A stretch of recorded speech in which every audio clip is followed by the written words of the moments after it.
याद है मेरठ का वो सौरभ राजपूत हत्याकांड, जहां एक पत्नी ने अपने ही पति की हत्या कर दी थी, शरीर के टुकड़े किए और सीमेंट में भरकर नीले ड्रम में बंद कर दिया।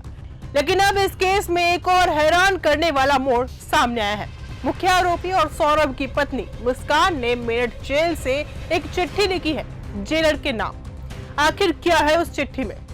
यूपी के मेरठ का सौरभ राजपूत हत्याकांड एक ऐसा दिल दहला देने वाला अपराध जिसने समाज में पत्नियों की छवि पर सवाल खड़े कर दिए थे। इस हत्याकांड की आरोपी और सौरभ की पत्नी मुस्कान पिछले 75 दिनों से मेरठ जेल में बंद है और अब उसके मन में एक बेचैनी है, एक बेताबी है और इस बेचैनी का सबूत है वो चिट्ठी जो उसने जेल अधीक्षक को लिखी है। मैं एलएलबी की पढ़ाई करना चाहती हूँ, क्या मुझे कानून की पढ़ाई करने की अनुमति मिल सकती है? जी हाँ, मुस्कान ने कानून की पढ़ाई यानी कि एलएलबी की पढ़ाई करने की इच्छा जताई है।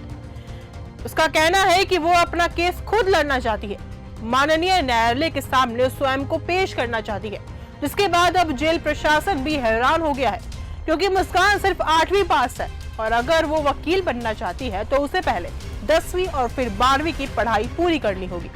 तो वही जेल ऑफिसर्स का कहना है कि मुस्कान ने पढ़ाई की इच्छा जताई है, अगर नियमों के अनुसार संभव हुआ तो उसे पढ़ाई की सुविधा दी जा सकती है।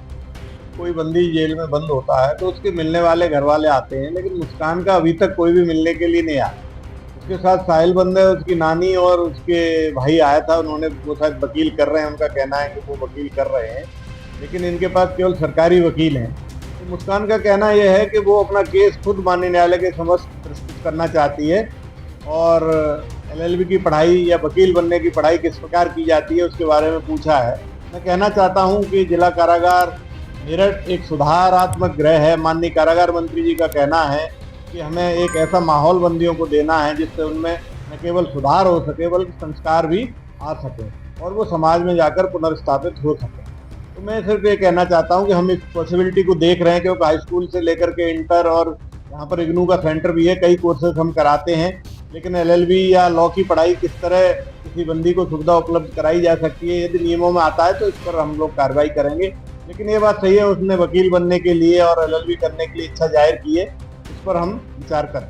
मुस्कान का कहना है कि मैं अब खुद वकील बनकर इस केस को लड़ूंगी। सोचिए, एक महिला जिसने प्यार की आड़ में खौफनाक कत्ल किया हो, अब उसी महिला की इच्छा है कानून पढ़ने की। क्या ये पछतावे की कहानी है या जेल से बाहर निकलने की चालाकी? और इसका जवाब शायद अदालत में ही मिलेगा, पर फिलहाल सवाल यही है, क्या नीले ड्रम वाली मुस्कान बन पाएगी वकील? इश्क, साजिश और कानून जब तीनों एक ही कहानी में मिलते हो तो सच अक्सर चौंका देता है। फिलहाल आप क्या सोचते हैं, क्या मुस्कान को पढ़ाई करने की छूट मिलनी चाहिए या फिर नहीं? अपनी राय कमेंट करके जरूर बताइए। फिलहाल इस वीडियो में सिर्फ इतना ही। देखते रहिए न्यूज़ गंगा। धन्यवाद। ऐसी ही खबरों को सुनने और देखने के लिए सब्सक्राइब करना बिल्कुल मत भूलिएगा चैनल न्यूज़ गंगा। खबरें अच्छी लगी तो लाइक का बटन दबाना बिल्कुल मत भूलिएगा। कमेंट बॉक्स में टाइप भी कर सकते हैं और हाँ, शेयर करना भी बिल्कुल मत भूलिएगा।